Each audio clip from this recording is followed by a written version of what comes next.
for today is ito, i-DIY natin. Papalitan natin ng lumang hindi ko gusto ang placement ng hazard. Ito tapos medyo matigas ang horn. Parang Yamaha lang. So, yan.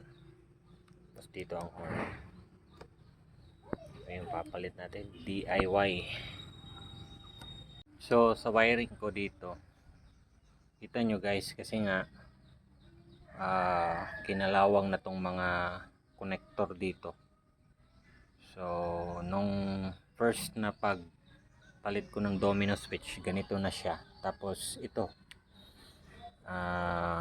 dito sa domino is 3 wire lang kailangan natin para sa ating headlight. So sa headlight natin, itong 3 lang. So sa ganitong domino, ito. So itong kulay blue, brown, and yellow. So itong yellow, i-connect lang natin dito sa red na may black. Red siya na may stripe na black. Kasi ito yung high. Itong yellow is ito yung high and passing. Ito, passing light to at high beam.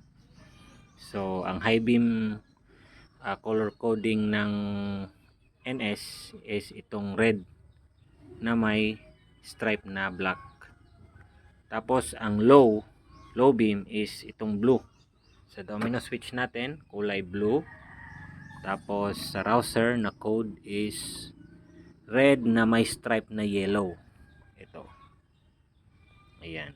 Okay. Tapos itong purple or brown? Purple. Brown. Kasi nga ito yung ano niya. Ito yung negative. Ito. So itong 3 lang sa headlight ng domino. So para hindi tayo malito, iniisa-isa ko.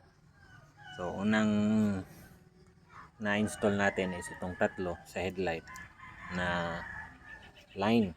Tapos dito na naman tayo sa sa signal light at hazard. So 3 wire lang. Sa domino natin, ito yung gitna, yung dark green ito. Tapos yung sa left is brown na may stripe na white at purple sa kabilang side. So left side is itong brown na may stripe na white. Right side na signal is purple. Gitna is dark green. So ito siya ang code. So sa dark green, gray. Gray yan sa ating NS code, wire code sa ating NS, color gray. Connect natin sa dark green ng ating domino, gitna. Tapos sa left side, itong brown na may stripe na white is i-connect natin sa color orange ng ating NS code. Ayan. NS wire code. Left signal light is orange. Tapos yung right signal light code ng NS is green. Ayan. Color green. So green ang right, purple naman sa ating domino. So itong 3 lang. Sundin nyo lang ang 3 wire na to na connection sa ating domino patungong wire code ng ating NS, kasi nga wala nang sakit guys, kasi nga na na siya, corroded na. So kaya ito na yung ginawa ko sa una pang domino na na-install ko. Ayan. So sundin nyo lang ang 3 wire code nito, is magkakaroon na kayo ng hazard. Tingnan natin ha. Tingnan natin. Yan, nakakonect na siya. On natin susi. Right side signal. Ayan. Right side signal. So left side signal. Hazard kasi nga hindi natin pinrest. So kapag naka-right tayo, left natin, magka-hazard siya kasi nga hindi natin pinrest ito. Press muna. Yan. Tapos left. Yan o. Left signal. Press muna. Right. Right signal. Pero pag nileft natin yan, hazard na yan. Yan.